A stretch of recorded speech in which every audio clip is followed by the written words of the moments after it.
Mr. President, first I'd like to thank the other body, both the minority and the majority, for their efforts in bringing a compromise so that the Senate could understand specifically the minority's requests in the other body. I truly, truly thank them for their efforts. And I want to thank the minority in the Senate for their passionate pleas for the people of Alaska, pleas that many of us support. Mr. President, our state faces an unprecedented drop in a single source of revenue that provides 90% of the money that we're able to invest in communities throughout Alaska. And that revenue has been called due in the FY15 budget to almost $4 billion. In the FY16 budget, which we have a consideration of today, we have another draw that we're waiting to make of over $3 billion, but almost another $4 billion shortfall. We really won't know where that ends up for those that are watching until we see the average of the price per barrel of oil over the next 365 days during FY16. I, too, am concerned with our credit rating, and I thank everyone who worked on a budget to make the first time ever most significant cut in reduction in spend in Alaska. Mr. President, 2 days ago, this body received, I believe just shortly after midnight Saturday morning, the compromise. The Senate has stood ready for over 30 days to act. Mr. President, the Senate Finance Committee said that everything was still on the table. I know it's hard to talk about a budget and vote to ask people to support something that's going to happen in the future, but we said it publicly yesterday, and I'll say it again today. The Senate Finance Committee added $16.1 million outside the BSA for education. We set Alaska's #1 priority for this body as education.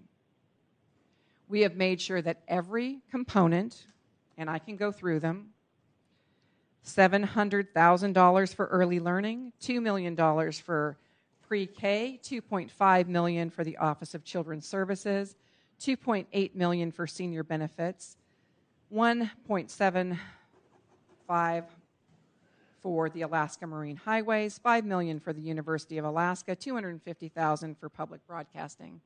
All of those will still be in play because what this budget proposes to do is to take us to a conference committee where we can sit eye to eye with the other body and compromise. There is no olive branch on fire. In fact, again, we've added $16.1 million for a conversation on education. We also understand the stress of state employees in receiving notices that their jobs may not be there. Mr. President, it is not a comfortable place to be in for Alaskans, but we disagree on some of those priorities. Mr. President, the previous speaker spoke about the cash out of leave. The most senior people in the state of Alaska will most likely not be receiving notices. So there is a potential for a leave draw on the state of Alaska, but that's certainly not what I intend to have happen. Mr. President, we voted down an amendment that actually are other bills and policy discussions that I'm happy to take up in committee at a future date.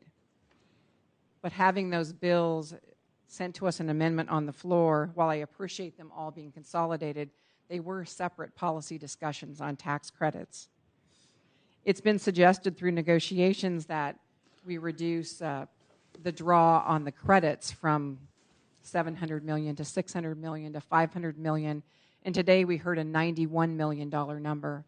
That $91 million number, as I understand it, is from a Alaska state statute that has been set aside, at least by those in the tax division under the previous administration and before that. If this administration is bringing that back into play, small explorers will really want to know that quickly because they have bank loans out with other places and need those tax credits to continue to explore for additional production on behalf of Alaska. Mr. President, it was referred to that we have millions in the bank. Mr. President, we have billions in the bank. And this body voted by an overwhelming majority, actually a three-quarter vote, to access the money needed to do many of the things that were stated today. Mr. President, I urge everyone's support in the next step of the process, and that is to take us to conference committee and talk about our differences. Mr. President, the people of Alaska are waiting for that action, and the Senate has stood ready to act. Again, I thank the other body for providing us their requests, and I look forward to considering each one. Thank you.